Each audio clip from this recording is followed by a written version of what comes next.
Good evening, ladies and gentlemen. In the event of a fire alarm sounding, please use either the fire exit through the main doors of the hall or at fire exit storeroom adjacent to the stage. The fire assembly point is at the island in front of the main entrance to the building. Please note that this meeting will be live streamed. Please switch off all mobile phones or turn them to silent. Please be mindful that this is not a public meeting, but a meeting held in public. Before we move to the agenda, I will outline how the meeting will be conducted. This committee determines planning applications in accordance with the development plan unless material considerations indicate otherwise. Decisions must be based on relevant planning considerations only. Members must approach each application with an open mind and must not have predetermined the outcome.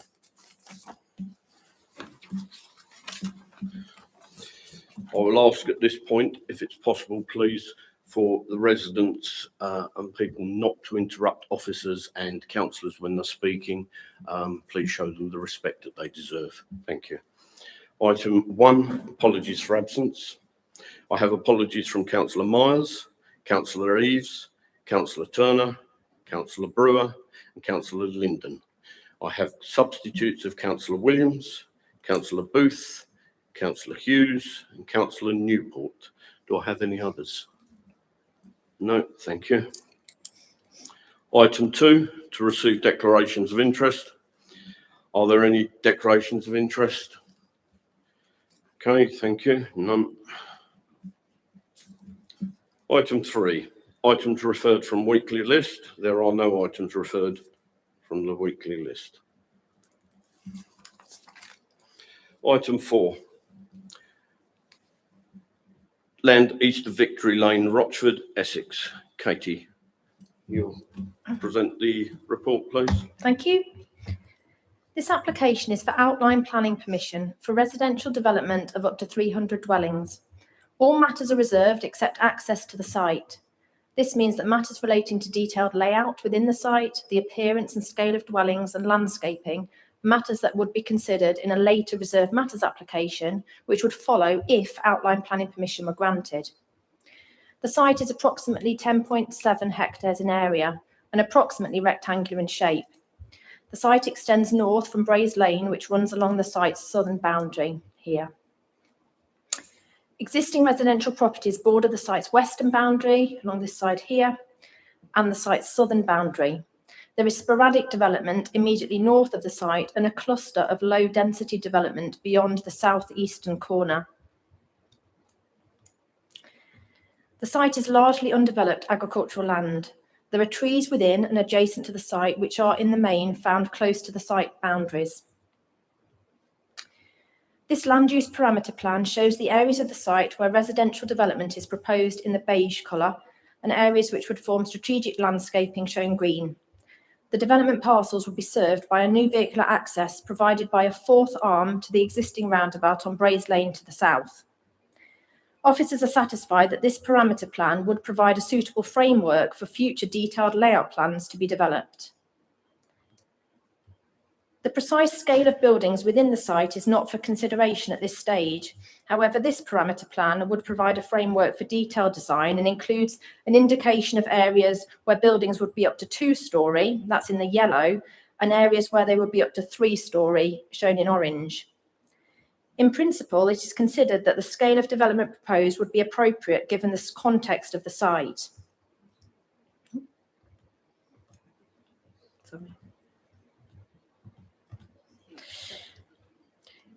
Sorry, Chairman, could I just, Katie, on that last diagram, it doesn't show in orange on the screen. I mean, it does down there, but. Okay, sorry about that. So on the screen that most of the public can see, and I'm not sure which is being live streamed, but on my plan, it's quite vivid, the colour difference. But I'll just describe that essentially the plan shows that the up to 3-storey dwellings would be in a sort of central area. And if you can see my cursor on the screen, no, it's in a central area within the sort of development parcels, whereas all of the areas of the residential parcels that immediately sort of or closely border the perimeter of the site are in the yellow, the light yellow colour, which is up to 2-storey in height.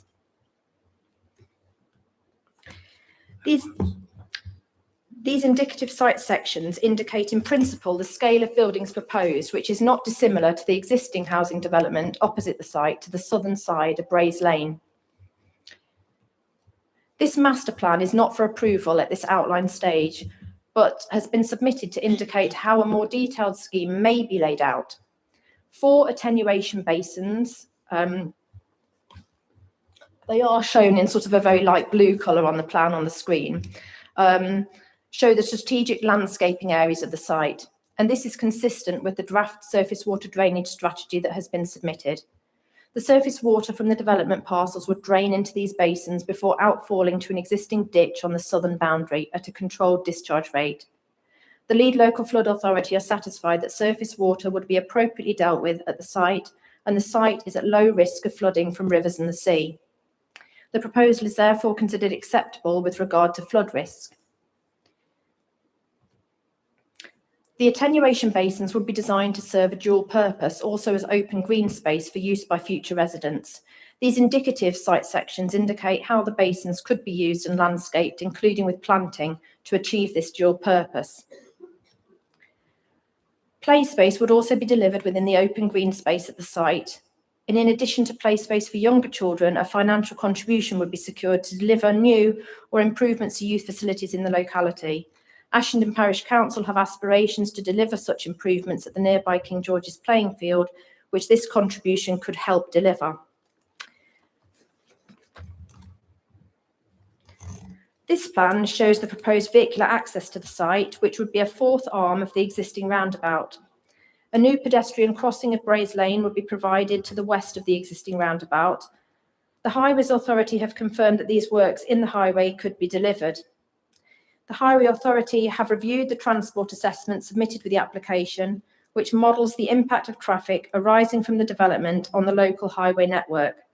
They raise no objection to the proposal, subject to conditions and contributions being secured. I will just advise members of an amendment to the wording of condition number 24, which is recommended, just to expand on the reason for that condition, to refer to it also being in the interest of reducing the need to travel by car and promoting sustainable forms of travel and accessibility. This is with regard to the zebra crossing. There is also a reference to off-site works in relation to the condition 24, but actually the zebra crossing is within the red-lined boundary of the application site, so that would be amended in that condition. At the Development Committee in January, the committee deferred this application, requesting that an independent transport consultant review the impact of the development on the Amber Lynn Junction. A summary of the independent transport consultant's finding is set out in the addendum report to this committee. In respect of the impact at the Amber Lynn Junction, based on the information available within the applicant's submitted transport assessment, the independent highway consultant has concluded that the development proposals would not have a severe residual cumulative impact at the Amber Lynn roundabout. The consultant did recommend that additional sensitivity tests of the transport assessment should be undertaken, but noted that this sensitivity testing would be considered minor and be unlikely to result in any material differences to the outcome of the assessments contained within the transport assessment submitted. National planning policy requires a focus on the delivery of sustainable forms of travel, and it is considered that this site is in a sustainable location, within walking distance of a range of amenities, including shops and a school, and within walking distance of bus stops, which connect to the centres of Rochford and Hockley, a relatively short journey away. A financial contribution would deliver enhancement to the existing bus service. One of the key considerations in the determination of this application is the acceptability of the proposal with regard to Greenbelt policy. The site is all designated as Greenbelt, where local planning policy looks to restrict development. However, national planning policy has been amended to introduce the concept of Greybelt land. Development in the Greenbelt may now be appropriate development if the site meets the definition of Greybelt land. Whether the site meets the new definition of Greybelt land is therefore a key part of the consideration of this application. If a site does not strongly contribute towards the prevention of the merger of towns, the prevention of the unrestricted sprawl of a large built-up area, or the protection of historic towns, it would meet the first part of the grey belt definition. Officers have assessed the strength of contribution the site makes to these purposes, taking into account advice contained in the planning practice guidance, which applies nationally and is intended to help local planning authorities assess the strength of contribution that a site makes. You might be able to help me point some things out with the cursor in a minute. The site adjoins a built-up area, which, as part of the Rochford-Ashington settlement, can be regarded as a town.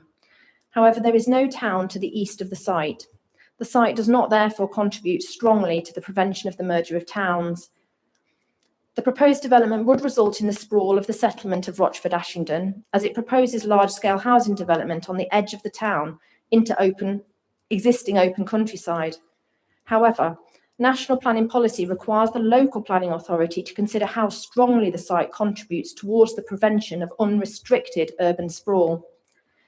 The site is enclosed by existing development forming part of the built-up area of Ashington on two sides, to the west and the south. The site is also partially enclosed by existing low-density development to the south-eastern boundary. It is considered that the site, because it is partially enclosed by existing development, would not result in an incongruous pattern of development, the example of which in the planning practice guidance is of a finger-like projection into the greenbelt.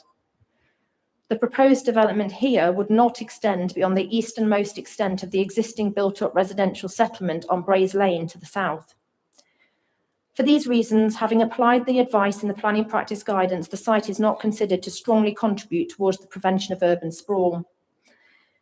Officers consider that the site meets the definition of grey belt and the other requirements of national policy to amount to appropriate development within the green belt.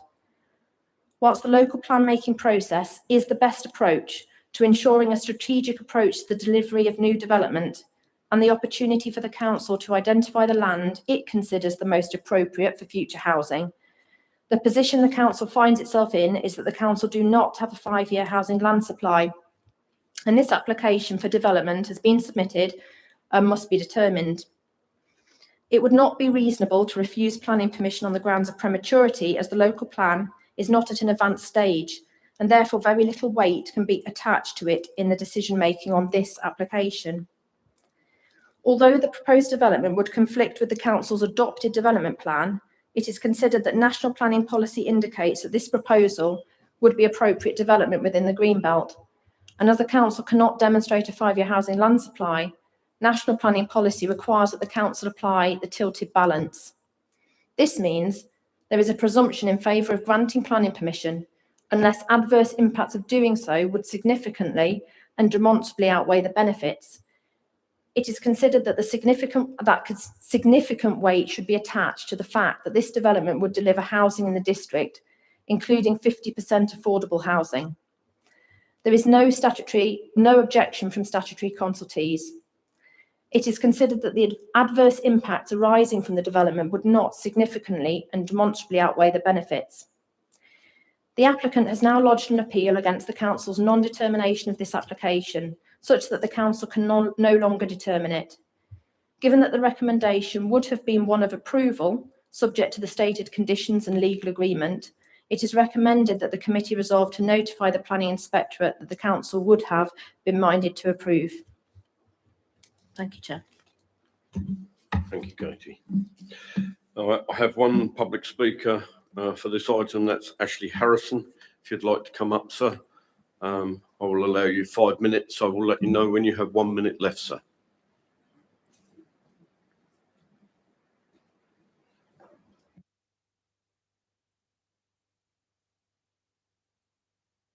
If you could push the button on the right when you're ready to start, please.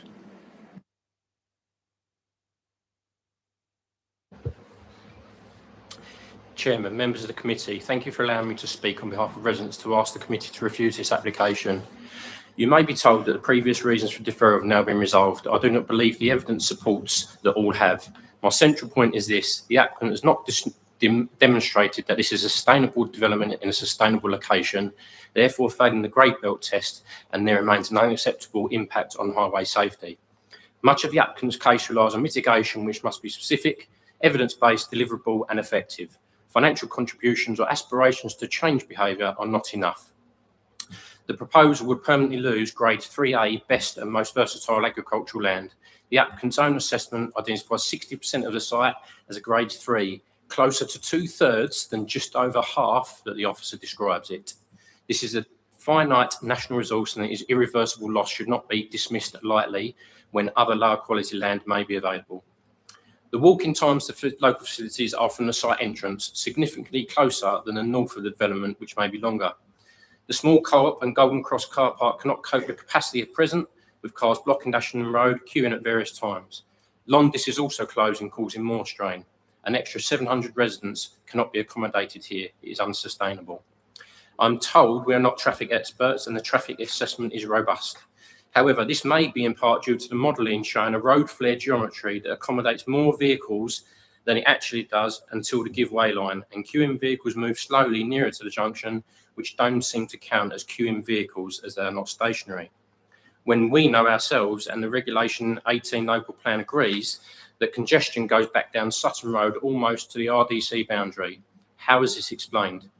The modelling also appears to rely on mitigation associated with Kings Hill Park, without clear evidence that the mitigation for the Amberlin roundabout is deliverable or effective. Where are the technical drawings showing mitigation from Kings Park or ECC? 2 FOR requests show that temporary roadblocks are present so frequently, 51%, more than every other day, that they cannot simply be dismissed as temporary.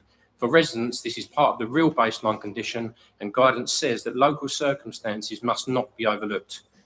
Highway safety remains a serious concern. The south side footway and Braes Lane is obstructed and not safely accessible for all, with vehicles dangerously close, as will be shown in the video. The proposed mitigation would require people to cross Braes Lane multiple times, including without a controlled crossing. That is not acceptable for wheelchair users, vulnerable people and those with young families. This is direct discrimination and fails the Equality Act 2010 and the MPPF requirement for safe and suitable access for all users. It is also concerned that the relevant assessment was reportedly received by the Council on the 19th of May, but has not been made publicly available on the portal for scrutiny. In separate communication, ECC have also said that the mitigation for the cycle network is not LTM 120 compliant, nor is the existing network, despite being an urban corridor where cyclists and pedestrians should be separated. Using the words where feasible, where possible, and budget dependent are not effective at mitigation. Healthcare infrastructure also remains unresolved. A financial contribution does not by itself create appointments, clinical space, or staff capacity. There is no clear deliverable strategy showing where additional patients will be accommodated. In fact, a letter from the ICB dated the 14th of November is proof that contributions from 2 developments could not achieve a viable option to increase capacity despite land being available. In addition, it is well documented that Southend Hospital has significant corridor queues and is also sending maternity patients to London hospitals such as Paddington due to severe strain and pressure that their units are under. Residents from this site would use Southend too. Section 106 contributions without delivery 1 minute, sir. are not effective mitigation. Members, this is not about whether houses can be built on this site, but it's demonstrating whether it's demonstrated that the development can be accommodated safely, sustainably, and without unacceptable impacts on the existing communities. I do not believe that test has been met. The sustainability case is weak, the transport impacts are underestimated, highway safety concerns remain unresolved, healthcare provision is uncertain, not mitigated, valuable agricultural land will be permanently lost, mitigation is mostly unevidenced or inadequate to effectively deliver the benefits presented by the developer. Taken together, the application should be refused on the grounds of unsustainable location and therefore inappropriate development on Greenbelt. The lack of 5-year housing supply and Greenbelt assessment carries no weight if the site is deemed unsustainable. In addition, there is an unacceptable impact on highway safety due to the unmitigated footway issue, which is not safe for all users. This fails MPPF paras 115, 116. Thank you, sir. For those reasons, I respectfully ask the committee member to use the application.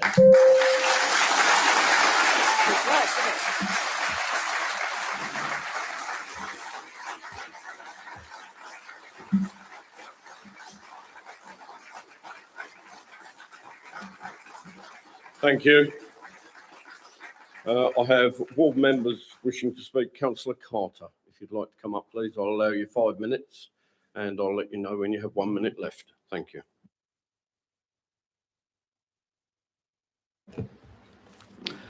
Thank you, Chairman.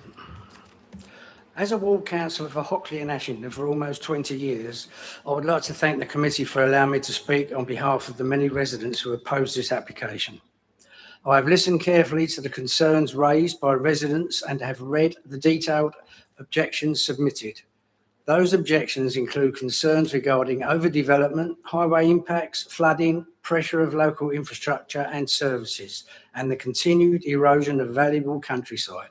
Rather than making the planning arguments that I expect the members of this committee to raise during the debate, I would like to speak both as a ward councillor and a long-standing local resident. I spent the first 20 years of my life in the post-war East End of London. Opportunities to experience open countryside, green fields and the coast were limited to family holidays and occasional day trips to Southend on the steam train. Like many people of my generation, I was attracted to this area because of its rural character, open landscapes and quality of life. In my early 20s, my young family and I moved to Holbridge and later to Hockley, where I have now lived and worked for more than 50 years. Many residents have made the same choice, to live in this part of Essex because of a distinct countryside setting, cleaner environment and sense of community.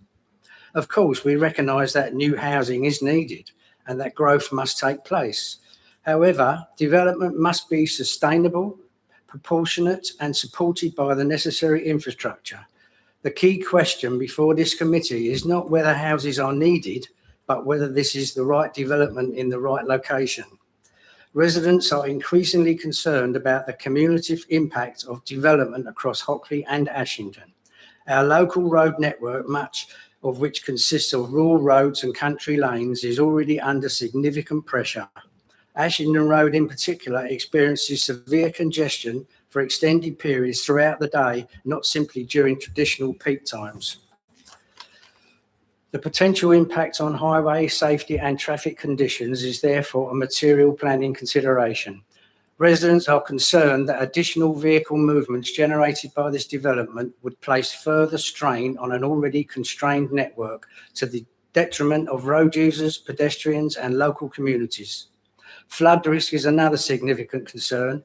Through both my council duties and my work travelling around the area as a taxi driver, I've witnessed an increasing number of flooding incidents during periods of heavy rainfall. Surface water flooding is becoming more frequent, affecting roads, properties and local infrastructure. During winter conditions, these same roads can become hazardous due to ice and standing water. The committee must therefore carefully consider whether the proposed development would exacerbate existing flood risk issues, whether drainage proposals are adequate, and whether the loss of permeable greenfield land could increase surface water runoff elsewhere in the locality. These are important material planning considerations that directly affect existing residents. There is also the broader issue of the loss of countryside and the impact on the character of the area. The open land surrounding our village plays an important role in maintaining their separate identity, rural setting and visual amenity. Once such land is developed, it is lost forever. Residents are understandably concerned about the incremental urbanisation of an area that has long been valued for its openness and landscape character. Finally, there are concerns regarding the capacity of local services and infrastructure to accommodate further growth. Residents frequently raise issues relating to healthcare provision, school places and other community facilities. Development should not outpace the infrastructure required to support it. For all these reasons, the impact of the character on the countryside, concerns regarding flooding and drainage, highway capacity and safety, infrastructure pressures and the cumulative effects of development, I respectfully urge the committee to refuse this application. Thank you, Chairman. Thank you, Councillor.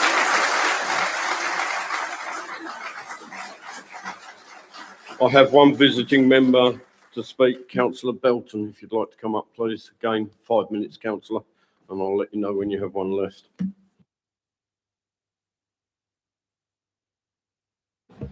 Thank you, Chairman. I want to start by noting that whilst the hall is not quite as full as it was for Mount Bova's meeting last week, for reasons we can all recognise, there are currently many more members of the public watching online, along with our MP Mark Francois, who, despite having to be in Westminster this evening, has asked that I confirm his view for residents. He believes this application should be refused on multiple grounds. It's a greenbelt site, it is unsustainable, and it would place unbearable additional traffic pressure on the already extremely busy Ashington Road. Moreover, just as with Mount Bova's, there is already likely to be a public inquiry. If no member of this committee moves refusal tonight, the debate is effectively lost. He very much hopes someone will and that the committee will support them. I wholeheartedly agree with those comments. In January, when this application first came to committee, I spoke against it on behalf of the residents I then represented. I am here tonight to speak up for them once again. As members, we understand the significant weight that officers must give to the fact that we currently only have a 1.97-year housing supply. However, whilst I understand that position, I do not accept it. The issue has arisen as a direct result of the overnight increase in housing targets by this Labour government, and we must continue to challenge that and stand up for our district. Regardless of the number and the tilted balance, unjustified housing numbers, and indeed even justified ones, cannot and should not merit development in an unsustainable location. This is the central issue before us tonight. The officer recommendation rests heavily on the conclusion that this site is appropriate development in the Greenbelt because it qualifies as Greybelt land, and crucially because it is considered to be in a sustainable location. I respectfully disagree. And if members are not satisfied that this site is genuinely sustainable, then the conclusion that this is appropriate development begins to unravel. The recommendation relies heavily on mitigation measures intended to encourage modal shift away from private car use, improved bus services, cycling infrastructure, travel vouchers and a residential travel plan.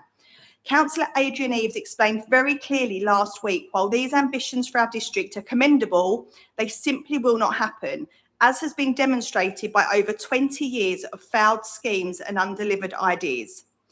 Buses in Ashington are sparse and the train station is almost 2 miles from the site, too far for most people to walk or cycle, and certainly not safely. Active Travel England themselves do not support this application.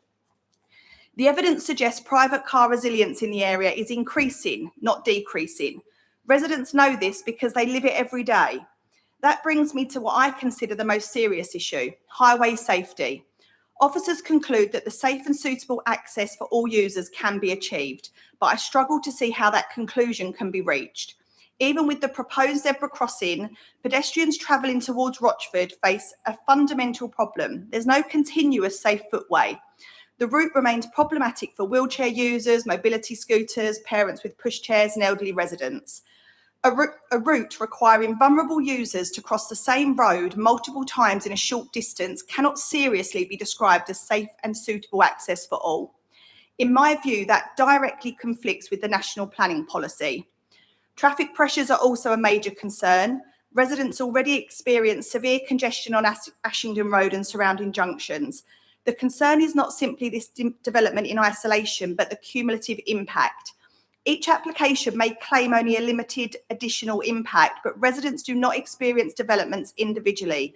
They experience them together. This is the reality of daily congestion. Furthermore, every one of those sites we build on essentially opens up the site next door, creating a sprawl. You have 1 minute, Councillor. This district requires some development, we know that. It does not, however, require development at any cost. And this council should not feel pressured into approving applications purely through fear of financial consequences. Residents pay their council tax for this council to represent them and protect the district. Protecting our Greenbelt is part of that responsibility. And if defending it means spending money to fight poor applications, then I believe that is exactly what residents expect us to do. We must be strong in the face of pressure from developers and a promise of financial benefits through Section 106, many of which never transpire, and do everything we can to resist large, unsustainable development on our Greenbelt. I urge this committee to refuse the application tonight and fight it at appeal. Thank you. Thank you, Councillor.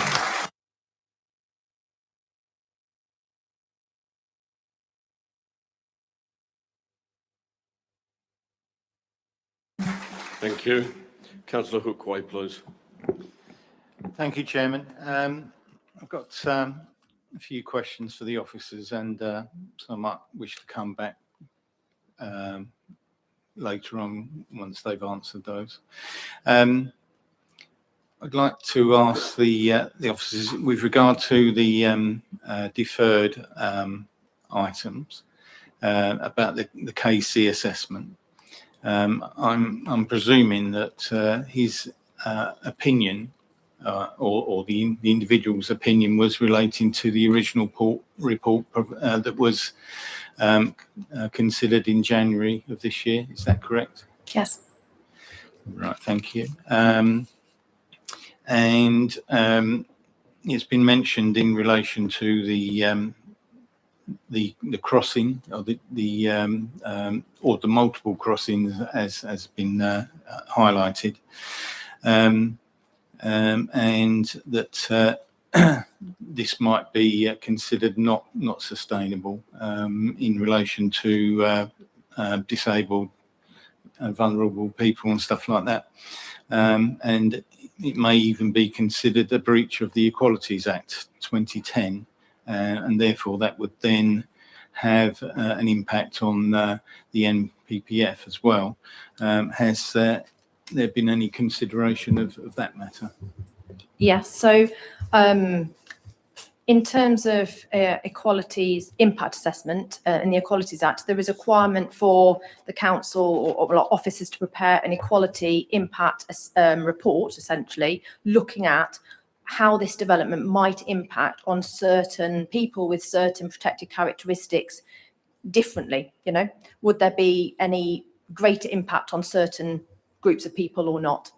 And the impact in terms of the specific one you referenced in terms of the narrowing of the footway was considered and has been considered in that equality impact assessment. The requirement is to consider, so that the decision making, you know, we are, you know, everybody here has all of the information available to them. So that has been considered in that equality impact assessment. And if I just zoom in to this plan here, maybe I'll be able to, maybe I'll use the little light cursor. So what we're talking about in terms of, so just so that everybody is clear, there is a existing telegraph pole which is in this footway west of the site on the southern side of Braes Lane. And what that existing piece of infrastructure does is it means that it's narrowed essentially. So if you are walking along, whilst maybe some able-bodied people will be able to navigate past that, some people, maybe people in wheelchairs, people pushing prams, buggies, etc., probably will not. And so that would mean that whilst there is a pedestrian crossing that would be formed by way of a zebra crossing from the site south, so that everybody that would live on this new development would be able to cross south to Braes Lane using that zebra crossing. If you then weren't able to go past that narrow section of pavement, you would then have to cross back north over Braes Lane and again south if you want to continue your journey. What the Highways Authority we've required by condition is an additional dropped curb point of crossing, so that if you did choose to make that, you know, or have to make that additional crossing and crossing again, there would be a tactile dropped curb either side, so to designate where that crossing point would be. All I suppose I would add to members' consideration is that this existing piece of infrastructure is existing, and the council approved this development here. And so that is an existing obstruction which affects all of the houses that were granted permission by the council in relation to an allocated site. And so that situation exists. What the Highways Authority have confirmed is that, you know, in their view, it is safe to cross Braes Lane because there is no existing zebra crossing or signalised crossing of Braes Lane, and people live in the vicinity of this road. So if you go right to the western edge of Braes Lane, there is what I've described we would condition an additional one of, but right at the edge there is a dropped curb with a tactile surface. And that is the crossing that's available essentially for people at present to cross Braes Lane on foot. Did you wish to come back, councillor? Yes, Chairman, thank you. It would seem that the attempt to get around the obstacle that is causing this does create a situation with multiple crossings. It could therefore be deemed that some people who may choose to live on the new estate might be discriminated against because of it. So I think it is material consideration as part of the committee's thought process this evening.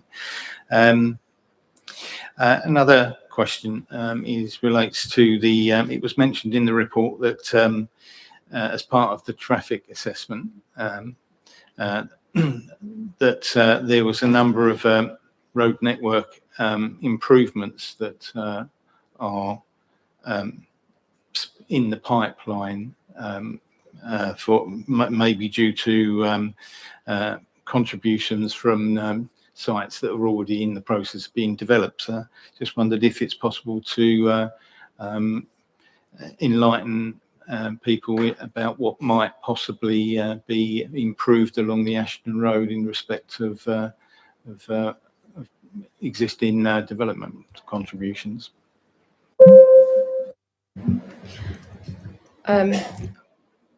For instance, the what maybe is known as the Blore development, so it's the site is known as land east of Ashington Road, came before the council several years ago, and that is in the process of being delivered. There was some requirements to make junction improvements to various junctions along the Ashington Road in relation to that development.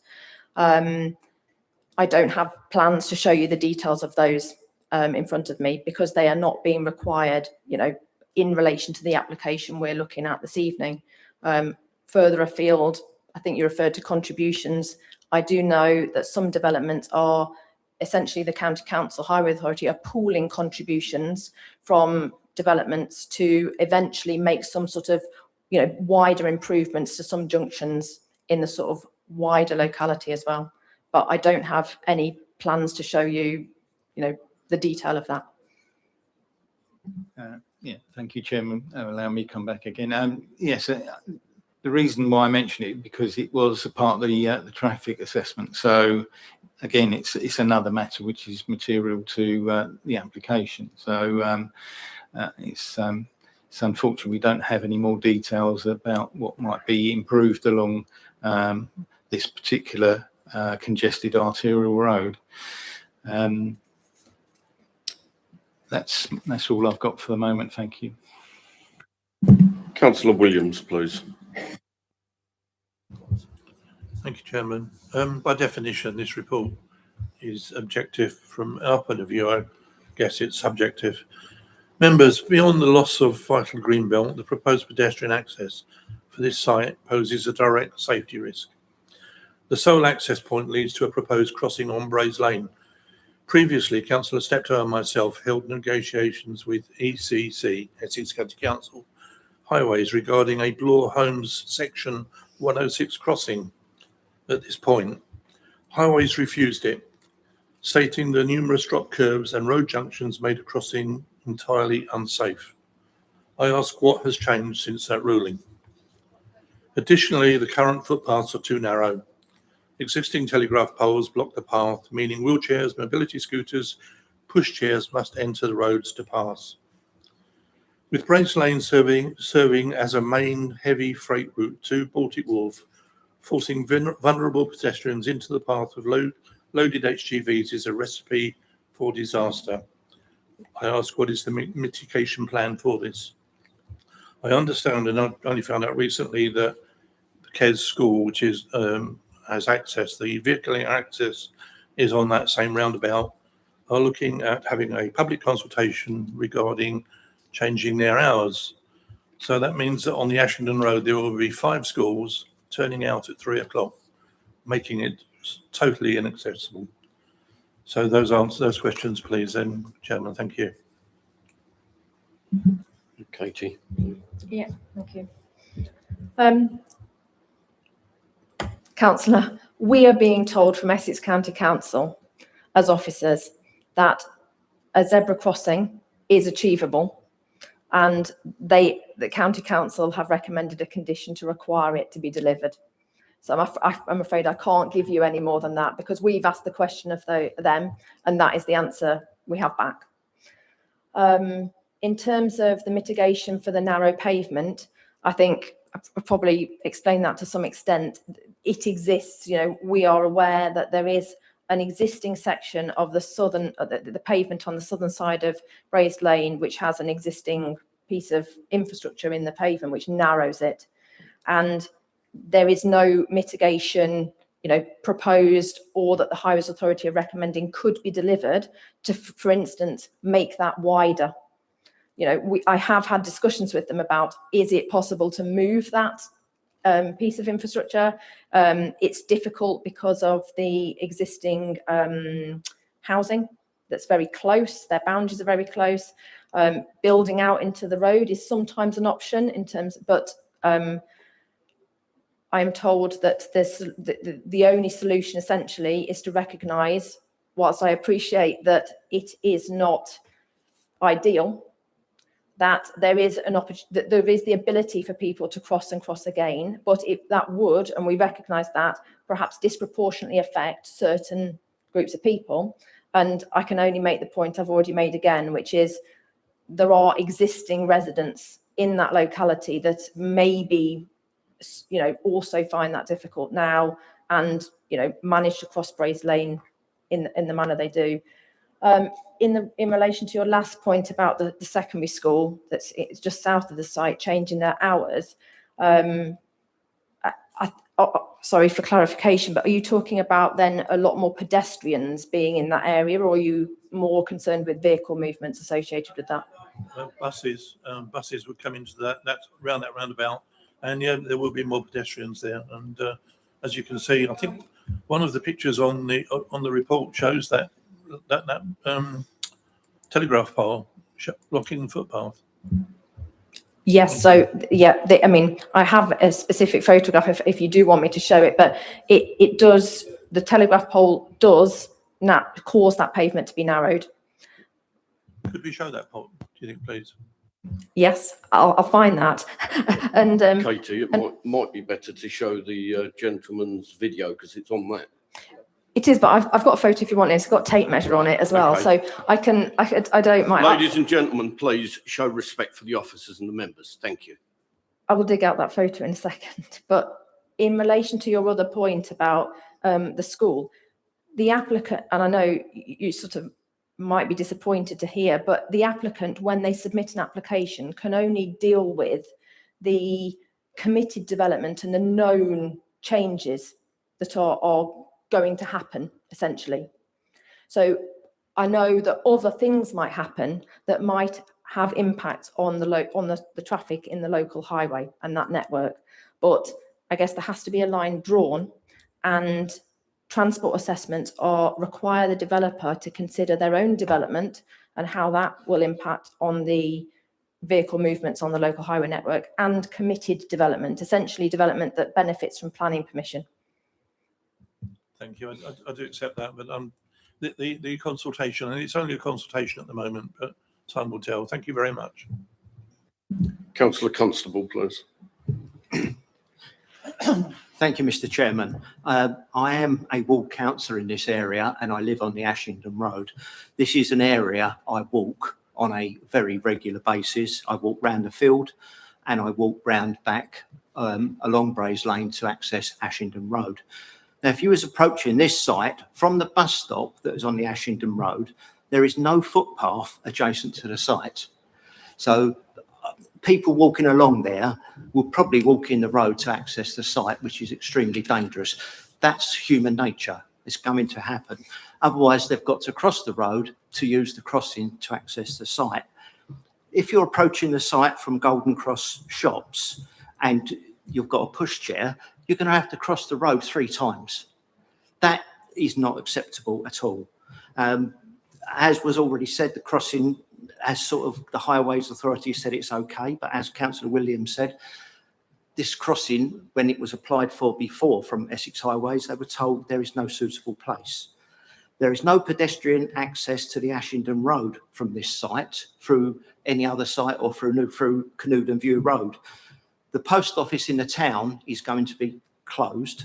So the only post office that will be for the whole of Rochford and Ashington is on the Ashington Road. So people accessing that post office, if they're on the site, have got to walk from one end of the site to the other to get round. They're not. They're going to get in the car and park somewhere. So it's not acceptable in any way, shape or form. And the biggest problem as well is the loss of the green belt, and it's top grade agricultural land. 2/3 of the site is grade A land, with a third being grade C. And probably with a bit of fertiliser, that grade C could be added up to grade A. So it's a huge loss. And they've been growing crops on that site for the last 40 years. I've been walking it regularly for 20 years, and the farmers have had decent crops on that site every year. So I can't support this application. Councillor Booth, please.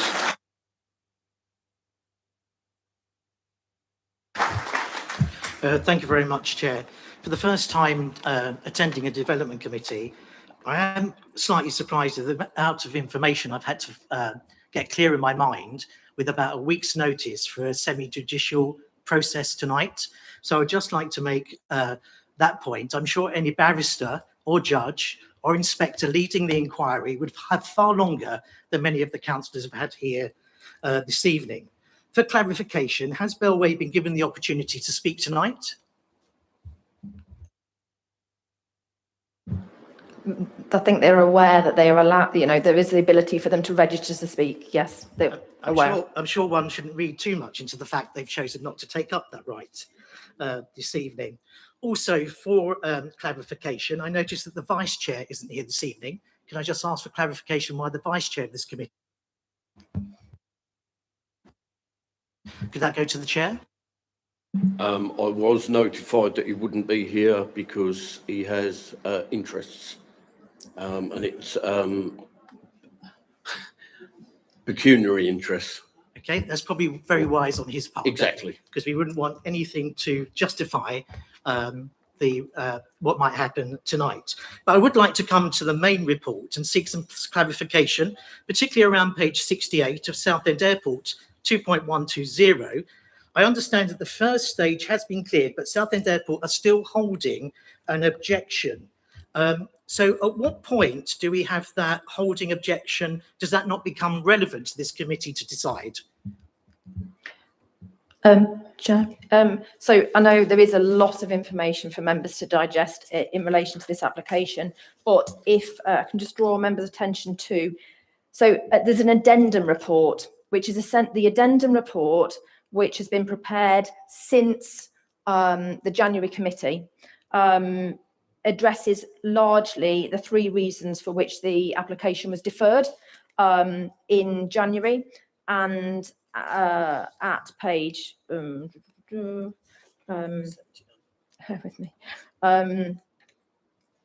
So paragraph 1.3 of the addendum report, it talks about deferral reason for refusal. Reason 1, which was to await the outcome of the flight procedure assessment. And we do have now confirmation that the whole of that flight procedure assessment has been done, and Southend Airport have removed their holding objection. Thank you very much for that clarification. I would like to move on to the traffic assessment. It does concern me that we are now dealing with nearly 2,000 children that may be exiting schools at the same point along the Ashington Road. And although I fully appreciate that people can chop and change the sides of the path, the significant developments that are there at the moment are on the other side of the road where paths do exist. So I am increasingly concerned about what I've heard tonight. And I do agree with Councillor Hookway as well And I think it may go beyond the Equality Act of 2010 to the Public Service Equality Act as well, that councillors may be casting to one side if they agree this proposal tonight. Also, I think it would be due diligence on the part of the developer to have written to head teachers and chair of governors just to see if there were any changes proposed, because we are in constant flux in education. I don't think that's beyond the realms of due diligence there. I'd also like to echo Councillor Constable's viewpoint about the quality of land. Surely at a time of national food security, we should not be building on some of our prime agricultural land. That seems to me nonsensical at this moment in time. Also, moving on to the cycling and walking aspect of modal shift. And I did have to look up what modal shift actually meant. It meant we're changing people's habits from cars to walking or on bikes. Now, to me, that seems incredibly dangerous along the Ashington Road to ask children or adults on scooters or bikes to change the way they're commuting to their schools, especially along that road where we saw the HGVs, and there are many of them that go down there at speed. And I'd be really concerned about youngsters learning to ride their bikes, taking their scooters, parents with prams, and also those in wheelchairs are going along that area. And I notice in the report that there should be something put in place that clearly segregates cycling from the roads and the cars. So my question is, when do we think that will happen? Or do we in reality sit here knowing tonight that it will never happen, as Councillor Reeves expressed last week, in its 20 years of experience, none of these things have actually ever taken place. So to me, it sounds like there's an aggregate of all these concerns that local residents have that do need to be taken into account when the committee takes its decision tonight. Thank you, Chair.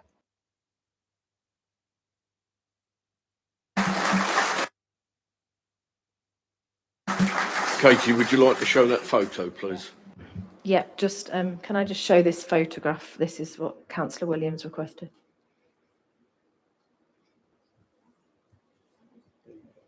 Why is that? Why is that? Mike? Chair, if I may, without delaying things too much, it's the last two committees have spoke about the agricultural land classification, and it was suggested in this committee that you just add some fertiliser and you can get better yields. Yes, you can, but what the agricultural land classification is a geological measurement. You can't change it. If you've got grade 2, you can never make it grade 1. If you've got grade 3, you can never make it grade 2. What you can do in grade 3 or grade 2, you can get better yields through different farming practices and adding fertilizers and inputs, but you'll never make 3 into 2 through what you do. You can drain it, you can improve it, but there's all sorts of other tests to do with germination because of the warmth of the soil and the fertility of the soil. What you're given by God effectively as a geological start, that defines your grade. So I wouldn't want members to run too far. I take the point about the agricultural loss, but if they base it on the fact that it could be improved, I think you may run into some difficulty because the best farmer in the land can't turn his land from 3 into 2. Thank you. Katie, did you say you'd got a photo with tape measure?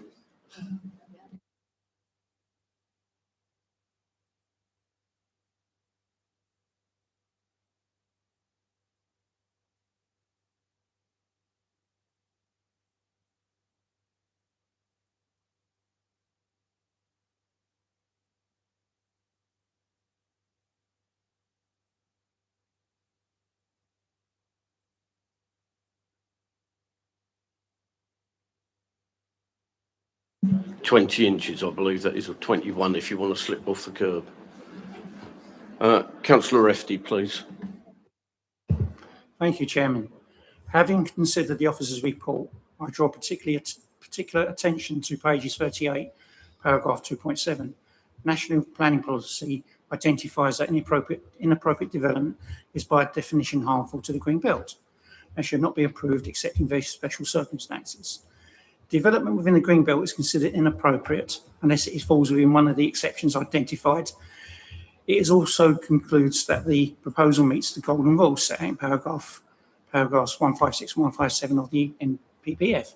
I respectfully disagree with the conclusion that the officer has made. that this is a sustainable location, particularly when considering transport assessment. The only vehicular access to the site is via the roundabout on Brays Lane. Essex County Council has referred to a proposed zebra crossing on Brays Lane to the west of the roundabout. However, Essex County Council has previously assessed this location and concludes the zebra crossing is not viable. If you look at page 27, 24, it says potential access arrangements including zebra crossing. So could it happen? Probably not. I'm not sure. That's in the report. The report states that the nearest bus stops are approximately 300 metres or a 4-minute walk from the southern corner of the site. However, the site extends approximately about half a mile in depth, meaning residents living at the furthest point would face a considerably longer walk to access public transport. In addition, the plans do not appear to provide a secondary pedestrian or cyclist access point. As a result, all pedestrians and cyclist movements will be channeled through Brays Lane. The report also refers to local shops at the Golden Cross. To reach these shops, pedestrians would be required to walk along sections of road where no footway exists between the site and Ashington Road. Furthermore, there are telegraph poles positioned within the footway, which we've discussed quite a lot, creating additional obstructions. Parents with wheelchairs and those using mobility scooters may be forced into the carriageway, creating significant safety concerns. For those reasons, I'm not surprised that Active Travel England has not supported the proposal as referred to on page 80 of the report. So in summary, Chairman, I believe this development fails one of the key tests for the grey belt development, sustainability. National policy seeks to reduce reliance on motor vehicles and encourage greater use of walking, cycling and public transport. However, this proposal does the opposite. The development gives little meaningful consideration to cycling and makes walking to Ashington Road, the transport hub for the local shops, both difficult and potentially dangerous. There is a stretch of approximately 50 feet where no footway is provided, forcing pedestrians into close proximity with traffic. This route is regularly used by large vehicles serving Baltic Wharf, while at school drop-off and pick-up times it becomes heavily congested with buses and cars. The result is an environment that is neither safe nor attractive for pedestrians or cyclists. So if we are serious about delivering genuine sustainable development, they must ensure that residents can safely access local services and public transport without relying on a car. In my view, this proposal fails to achieve that objective and therefore weighs against the development being granted plan permission. Given these concerns regarding sustainability, accessibility and pedestrian safety, I cannot support this application. Thank you. Thank you, Councillor. Councillor Hughes, please. Thank you, Chair. What I'm having problems is with the traffic assessment. When was it done? Katie, please. What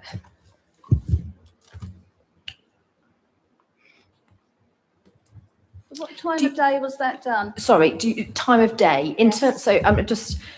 The traffic assessment obviously is a document that is drawing on lots of different data and information. So in terms of the traffic survey that was carried out, it was carried out on it's a weekday. I think my recollection is it says Tuesday.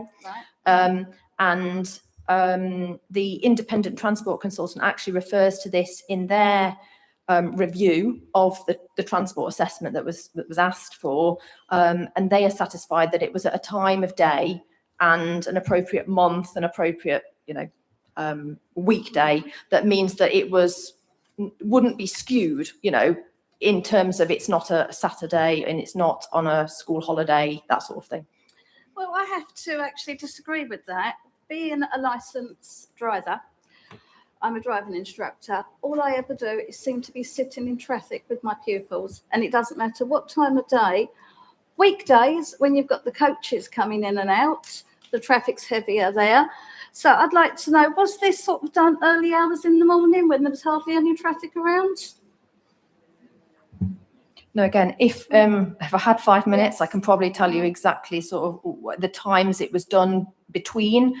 But I can only reiterate that Essex County Council have looked at the transport assessment, and they consider that in that respect, it's specifically in terms of when the traffic survey was done, was acceptable with regard to sort of industry standards of how transport assessments are carried out and what sort of data they use. And the independent transport consultant has also said that his view is that in that respect, that report is acceptable in terms of when that was carried out. Well, I really do suggest that they either come out with me on one of my driving lessons or ask one of the residents around there how long they have to sit in the traffic all the time.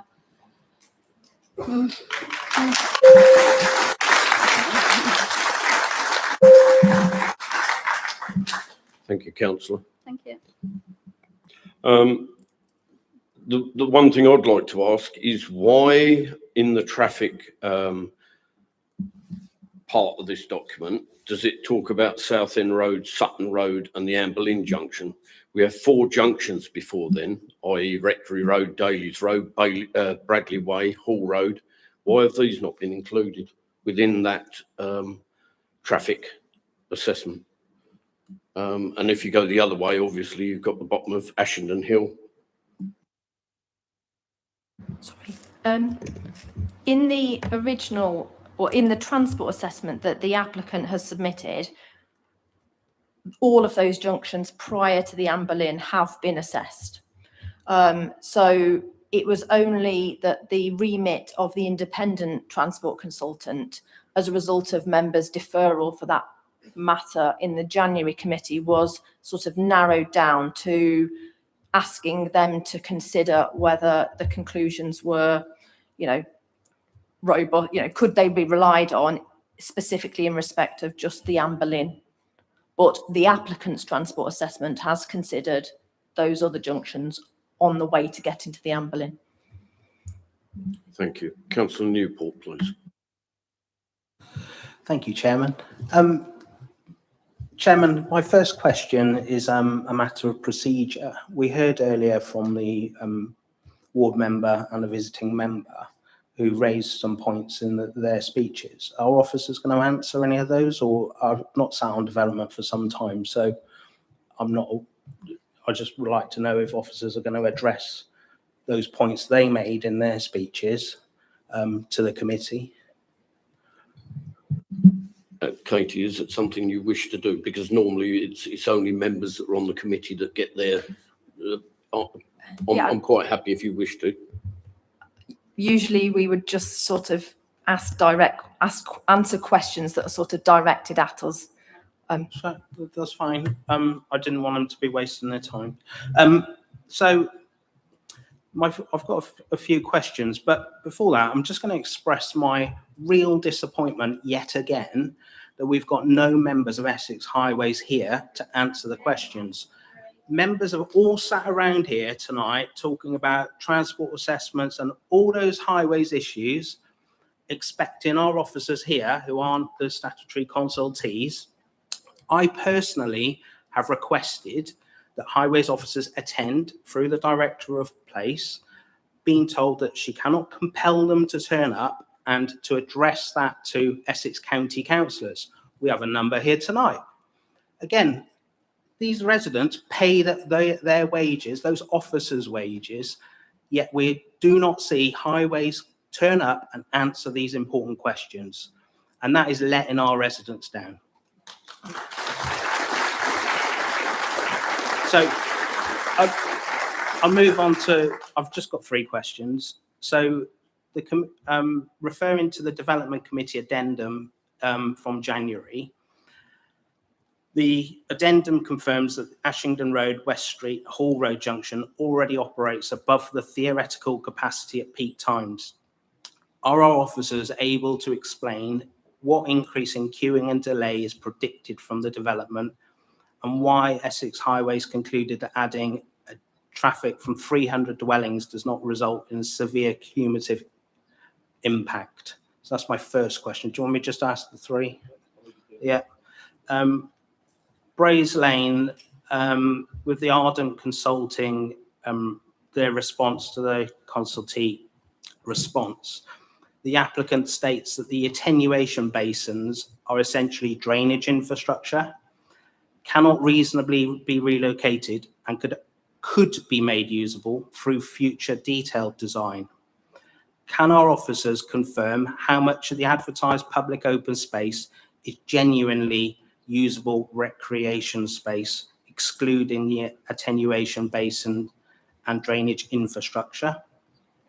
And my last question, Chairman, is on the ICB consultation response, that the NHS have advised that local GP practices already have a floor space deficit and that this development could generate approximately 750 additional residents.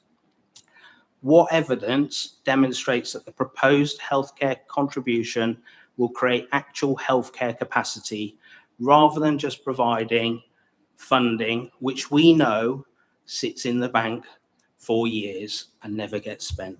Thank you, Chairman. Thank you, councillor. Katie, would you like to come back and answer those, please? Yeah. So, I think it was the junction near to it's the West Street, Bradley Way, Hall Road junction, which is identified as operating kind of above theoretical capacity. And I think, I'm not, correct me if I'm wrong, are you asking me if I've got a figure for what that actually means in terms of number of vehicles queuing? Sorry, Katie, yeah, sorry. Yeah. I know this is putting you on the It's okay. spot and it's really unfair, but since highways can't be bothered, can you explain what increase in queuing and delay is predicted from the development? So that figure I don't have to hand, but that figure is in the transport assessment. So it is recognised that that junction is going to operate on some of the arms at some of the times above theoretical capacity. It doesn't necessarily mean that it follows always that then that is a severe residual cumulative impact on the network. So I'm afraid I just can't give you that figure. But if it's operating above theoretical capacity, then there will be queuing, essentially. Hang on, Katie. Now, you've just told us that, in your opinion, it doesn't meet the severe threshold. But my understanding is that there is no definition of severe. Is that true or not?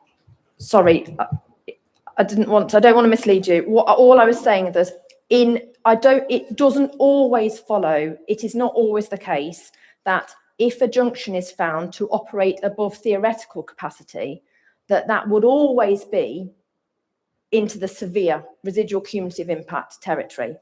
We certainly had in the appeal that dealt with the Bloor Homes development, land east of Ashington Road, the inspector recognising that on some arms of some junctions, then there would be this recognised operation of above theoretical capacity. But, that development was approved. So there's nothing in sort of policy or guidance anywhere that sort of says, if you are seeing something that says above theoretical capacity, that equates to severe. There is a judgment to be made. Now, we go to Essex County Council Highways Authority for them to review the transport assessment. It is their view that it is not, that this development would not result in a severe residual cumulative impact on the local highway network. And I think your second part of your question was why?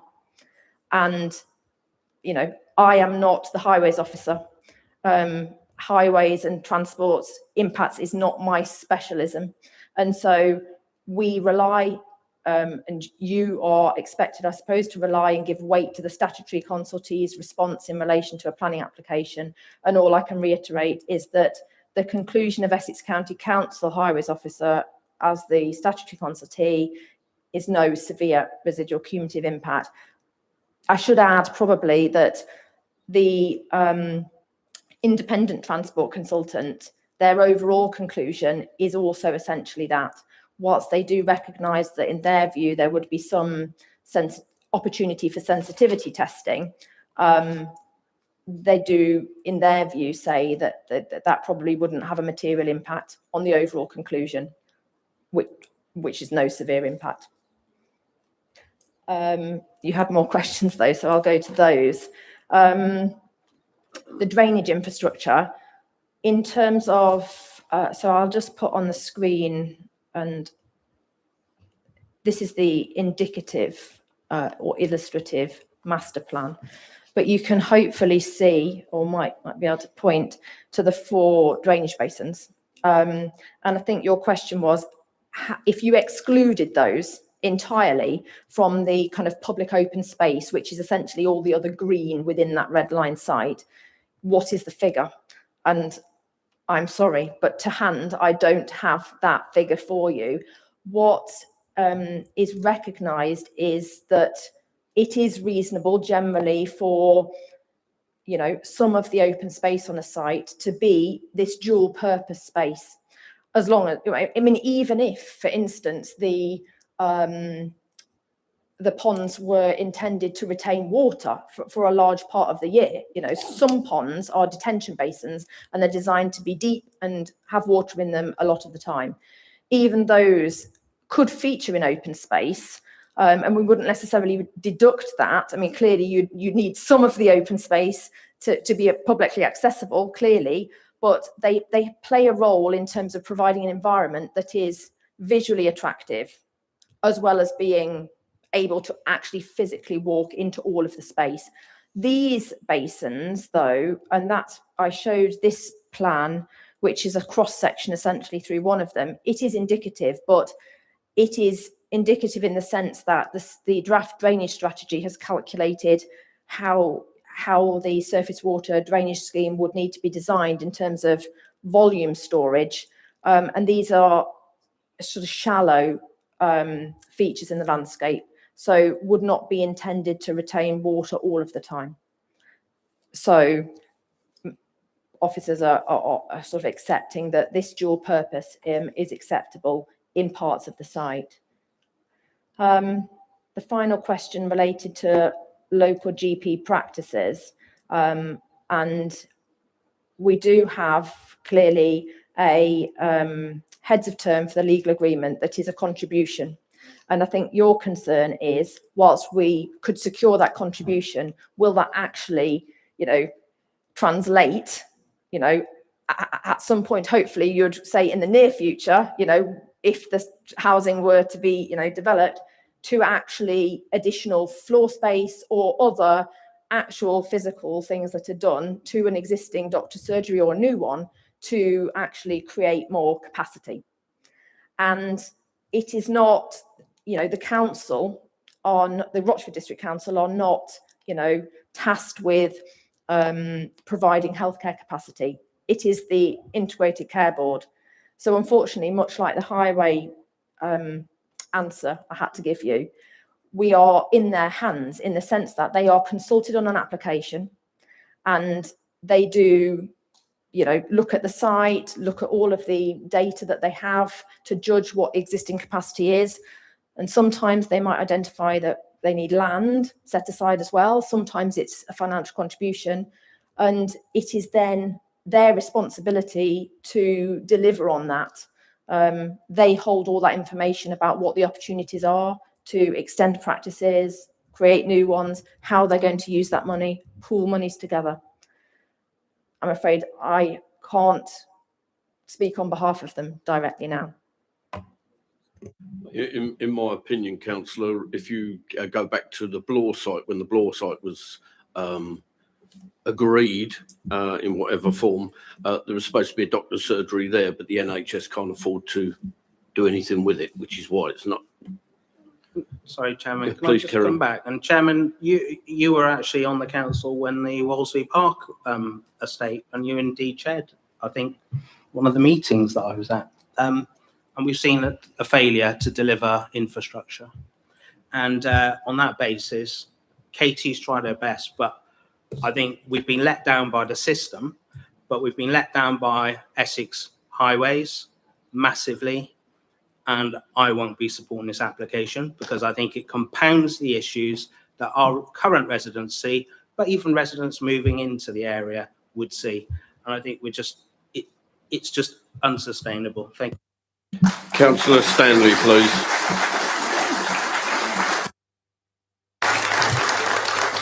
Thank you, Chair. I'd just like to point out that this report in a lot of cases has no objections. That's highways, flooding, you name it, it's got no objections. But what it does have is conclusions and recommendations.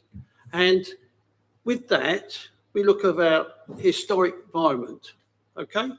And it says there, the site needs to be further understood by a programme of trial trenching. When? That's the point. When? Again, looking at the sewer, it runs across the site. So how is that going to be easement on that as that runs across the site? Again, with no objections, but those are the conditions that are in there. You can go right the way through this. We look at Essex Fire Services, no objections, and there's a page full of considerations or things that could be done or should be done. I think personally that having considerations and things that could be done and objections and no objections and all this, this is just a fly away system. We need to have a proper understanding of what this site's going to achieve if we're going to pass it. And at the moment, we cannot pass it because there are so many considerations in this 100 and, I don't know how many is it whatever it is, 101 pages, and they're all considerations. So how the hell can we make a judgment when we've got all of these in mind? And I do feel that this is the wrong time to pass such a development because in my thinking, it doesn't hold water. Thank you. Councillor Hookway, please. Thank you, Chairman. I was looking to put a motion forward, so if there's any other councillors want to speak prior to me doing that, I think they ought to do it now. Thank you. Can I just bring the officer in, please, Emma? Thank you, Chair. Good evening, members. Just before you start talking about motions, I just wanted to provide some advice as to what you may be thinking in terms of, I presume, motions for refusal. We've obviously talked a lot tonight about the transport and about your concerns about the transport assessments. The highways, as we've spoken about, Essex County Council as Highways Authority are the highways experts in this area. They have not submitted any objections to this site, and that will be given significant weight by a planning inspector. Because of your concerns previously around particular junctions, the committee in January asked us to defer the application to get further independent transport advice. And again, we've gone to a suitably qualified independent person who again has suggested that there are no reasons to refuse the application on transport capacity grounds.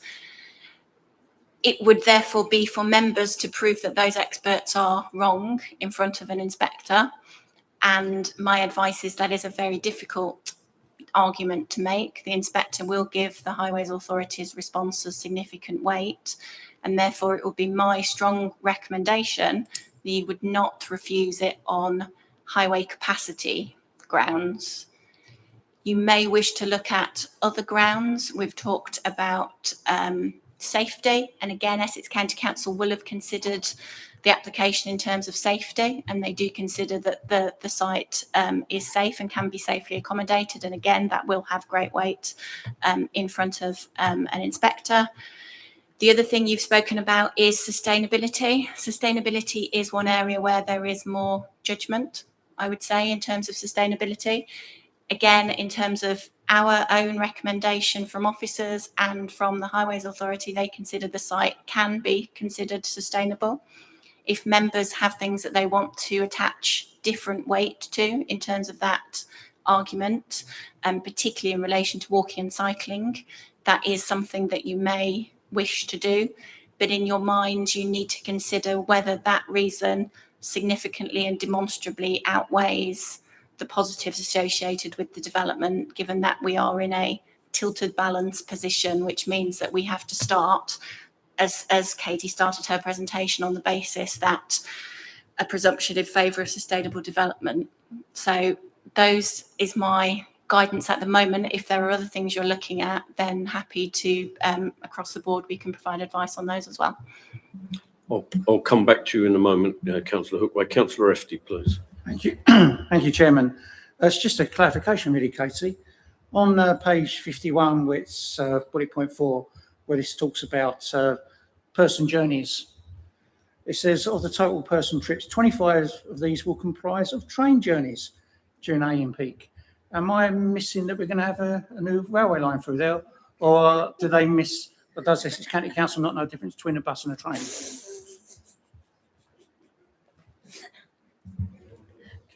Do you want me to respond?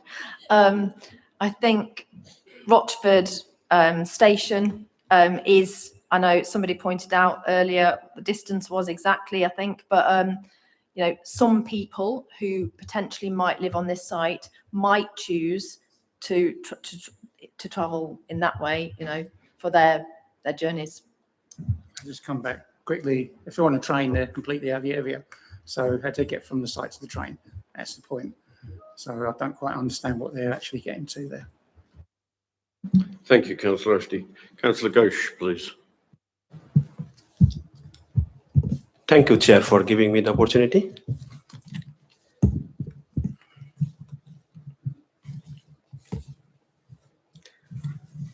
I fully and wholeheartedly agreed with most of the councillors raised their concern. I do not want to repeat it the same thing again, but in particular, a couple of points I just to need clarification from the officer.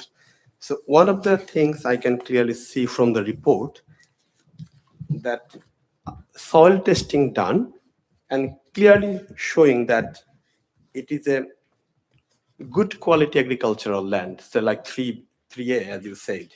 We do. I'm not. I know there is a small part of 3B, but 3A is still a best and most versatile farmland. So if this is the point, and clearly the national policy guidance said that it is clear that development in the green belt should only occur in very special circumstances. I know you have referred few of the point, what could be the special circumstances. For example, I can pick up one and I can give you an example how it looks like vague. For example, you said the NHS contribution 200, like for S106, for the proposal of NHS contribution 219,000. So my question is it the GP surgery? So I am, as a practice manager, being more than 10 years, and I know that it is a completely a floor-based model. Like you want to increase the capacity. So but the primary care or NHS is not about the floor-based problem. It is actually a capacity-based problem. Like you have to increase the capacity of the, for example, you need more GPs, more nursing capacity, more staff to employ. It's not only the floor-based. So 219,000. What it will do, I know that it is a floor-based user calculation and based on presenting that it is actually supporting, but I do not think even a million will even substitute. Even not about the question of money. It is even at the moment there is a severe shortage of GPs, severe shortage of nurses, all clinicians, and on top of that there is a lot of also capacity related issue and operational issue as well. So if you do not improve the infrastructure and operational efficiency, how it going to support just merely 219,000? I'm just only picking up only one because I don't want to take more time. So most of the things I have seen on the supporting the actually against that very special circumstances, but for example 1.9 in the housing target and stuff like that. But obviously it should not actually make a strong argument that which is the quality farmland and greenland, and obviously we can clearly see the report, and I don't think it's outright the way how it should be presented. I think we should find a point from here that it is completely I would say metropolitan greenbelt, and we should not build anything. And I completely agree to all of the council and fully opposite on basis of that. Thank you, Councillor.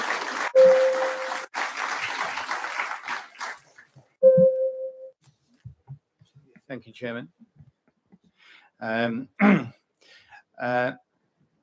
As Katie pointed out earlier on, as one of in answering one of my questions, the KC as part of the deferred items made his assessment on the original report.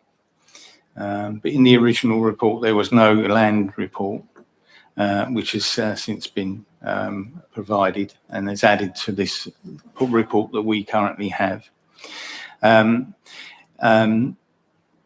The KC's assessment was based on the information he had, and he stated that if there was anything that was relevant, that he might have a different view. Well, he didn't have the land report, so therefore that could be considered a material matter that he wasn't able to consider. So therefore, I feel that we can provide fairly strong weighting in relation to the land report in regards to his view. Anyone want to come back before I go further? Chair, is that okay? Katie. Just to hopefully provide some clarity, I think what members need to do is separate the Greenbelt policy consideration in terms of, is this, so the site is Greenbelt, but members also are required, because of national policy, to grapple with, is this site grey belt? Okay. And whether the site is grey belt boils down to, does it meet the definition of grey belt land, which is in the National Planning Policy Framework? So at some paragraph in the report, I'm sure it's spelled out to you. But in summary, it is grey belt land unless you consider that it either strongly contributes towards the prevention of the merger of towns, or strongly contributes towards the prevention of unrestricted sprawl of a large built-up area, or strongly contributes towards the protection of a historic town. That's the first bit of the definition. So that's like the key bit. And so members at the January committee asked for a KC opinion on how officers essentially had approached considering whether the site meets the grey belt definition in the original report that was presented before the January committee. And you're right that the KC did not have, because it's come in subsequently, the agricultural land assessment, which assesses the quality of the land in terms of its ability to be farmed, you know, in terms of grade 1, 2, 3A, etc. That is not relevant to the consideration of whether this site meets the grey belt definition or not. So although the KC did not have that information, that would have no impact on the conclusions that were reached in relation to that particular matter on which they were providing you with advice. Thank you, Katie. I still think it's a relevant matter. I would like to put a proposal forward for refusal based on a number of matters. As I say, I think the agricultural land assessment is relevant, and it is a matter, and it's in the NPPF, and it states that development should be looked to be developed on poorer land than that is graded 3A and above, and around about 2/3 of the site has been assessed as grade 3, so therefore it's deemed to be high quality agricultural land, and historically the site has produced regular high yield crops, as we've had other people allude to. I think that that is one point, and it's a matter of judgment, and perhaps other committee members might consider the weighting of their views in relation to that matter. The assessment in relation to green grey belt, I think the office, even in the officer's report, there was an understanding that the element of sprawl by the development of the site was a matter and could be considered harm to the local environment and the harm of the green belt, as the sprawl of development would be spreading east. And it, although in the report it was deemed that the connection between towns was minimal, I think that the reality is that it does add to the connections between Ashenden and Rochford. Obviously, Rochford and Ashenden is already connected along the Ashenden Road, but we are broadening that connection out and making it more of connected communities when they are meant to be distinct. So the other aspect that I'm looking to raise is around sustainability. I think the discussions around the sustainability of the goal of achieving more walking and cycling is hindered by the site and its access to the road network, but also to the pedestrian and cycling network as well. Obviously, it's been stated that these obstructions in the former telegraph poles are already. And then the sustainability point, you know, I got a lot of that down, which is essentially that,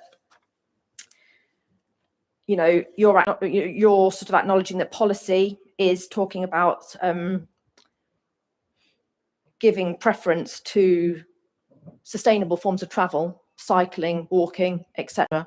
I think they were the two specifically you referred to, and that the characteristics of this particular, you know, would kind of obstruct the ability or undermine the ability to provide, you know, preference to and good connectivity from the site for pedestrians, and the same goes for cyclists in terms of the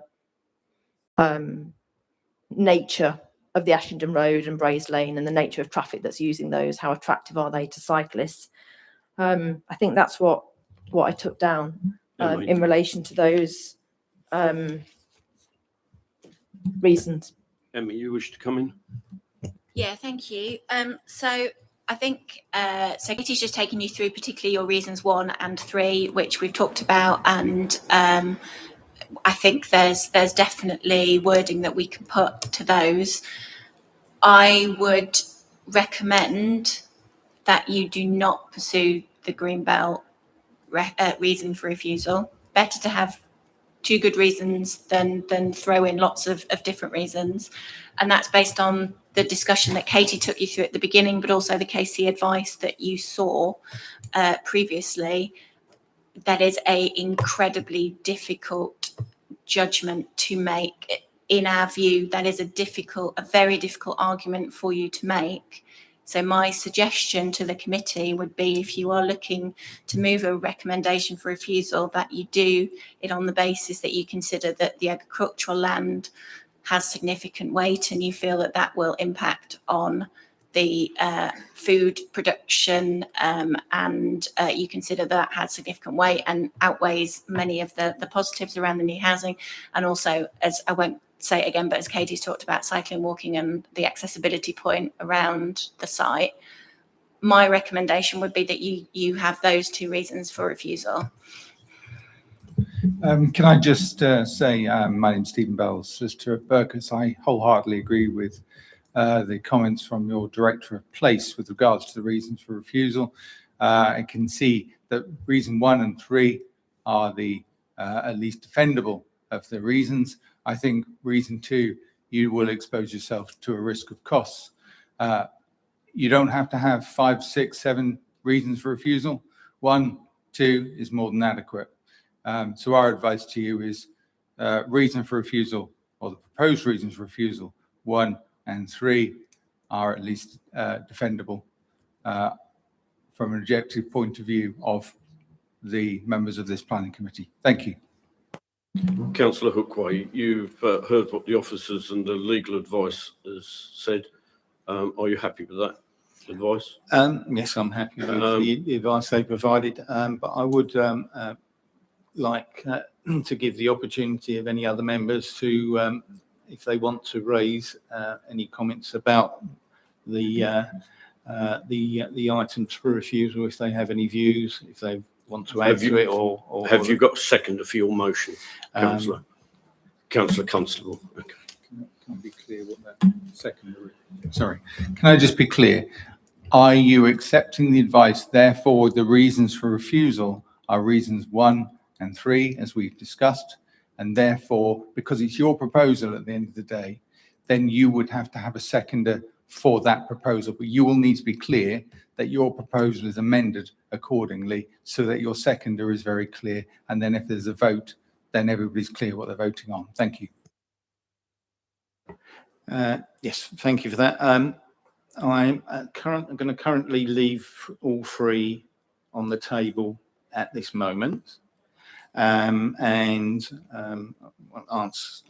Councillor Hughes if she's happy to second the motion on that basis. I've got Councillor Constable down as a seconder for that. Sorry.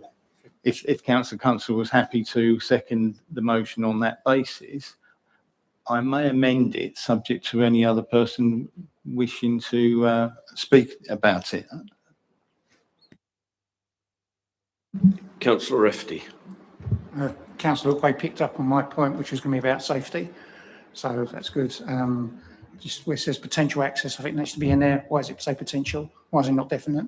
Or even if you didn't even have that word in there, well, it just says access arrangements. So I think that's quite a point that needs to be brought up. Thank you. Councillor Constable, did you wish to speak on your? Yeah, I'm happy to support the parts 1 and 3. I think if we go for 2, although I think this is Greenbelt, the fact that it's urban sprawl, I think we're onto a loser with the inspector. So I will support items 1 and 3. Thank you. And Councillor Newport. Chairman, can you just read out those reasons 1 and 3 again? Thanks. I mean, oops. We don't have like precise wording, but I can summarise them again. Is that okay? So the first reason relates to the fact that the development would cause the loss of a significant amount of best and most versatile agricultural land. Did you want all 3? Or just the 2? Sorry, I'll go with it. So the 2 would be, as advised by solicitor, is, so the first one, loss of a significant amount of best and most versatile agricultural land. And then that third reason was all around sustainability and essentially saying that the site is not a sustainable location. And there's been various sort of things that are adding to that mix. So we have the fact that the cycling and walking sort of routes from the site are affected by existing infrastructure in the highway, the narrowing of the footpath, but also the sort of nature of the road network surrounding the site, heavy traffic, etc., on Ashington Road and Braes Lane. A safety element in terms of can a zebra crossing be actually delivered in order to prioritise pedestrian movements, and sort of support that as a mode of travel as opposed to people using their private car. And we have also in that reason about the existing narrowing of the footpath disproportionately affecting some people's ability to sort of journey from that site on foot or in a wheelchair or pushing a buggy.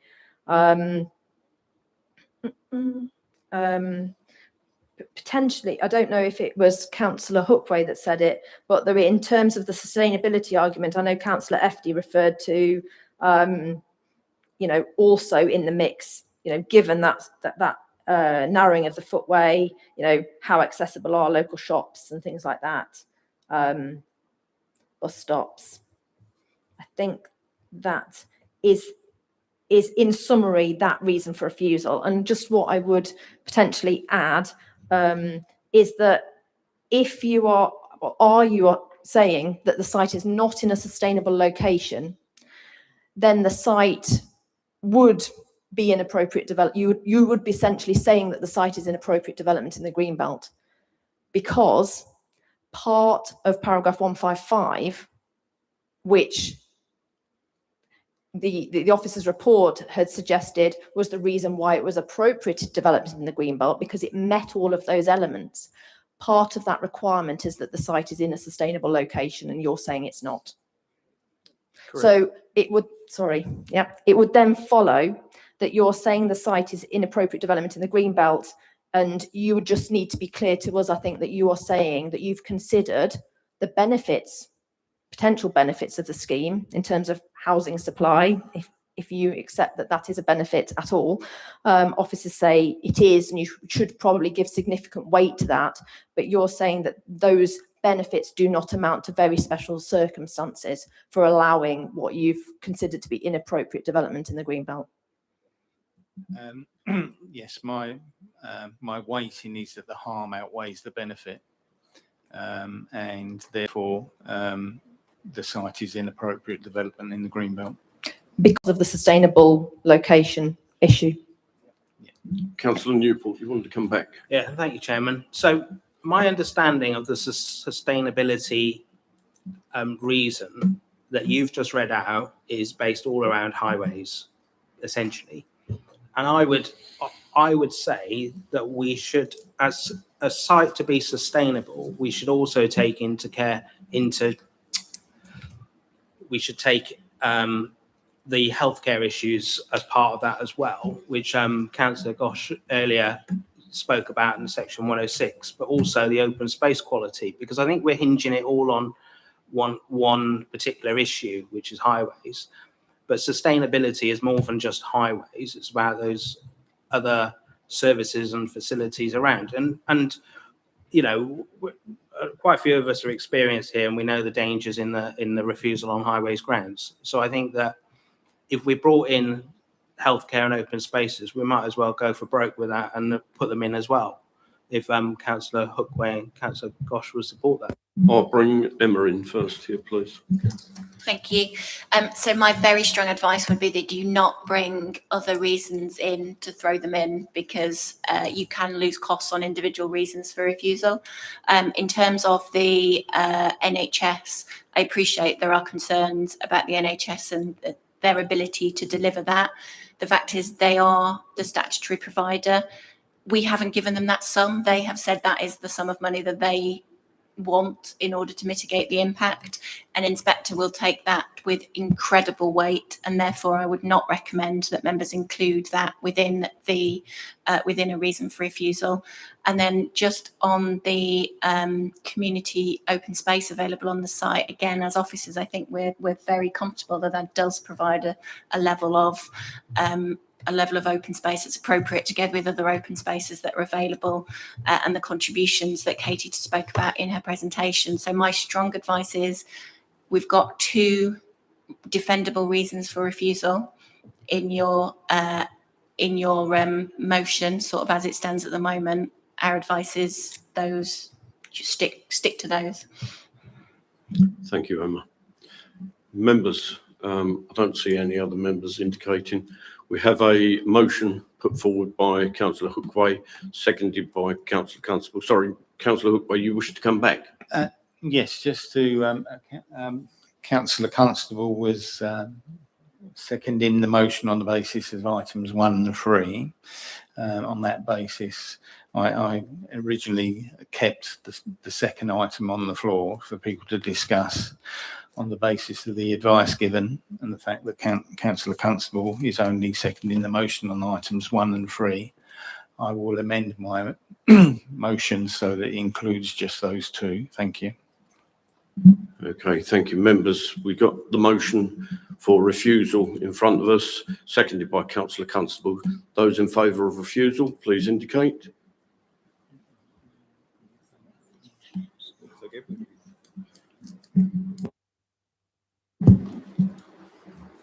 That's clearly refused. Thank you. I'd like to take this opportunity to thank the residents and visiting members, etc., for coming along and behaving to a certain extent. Thank you.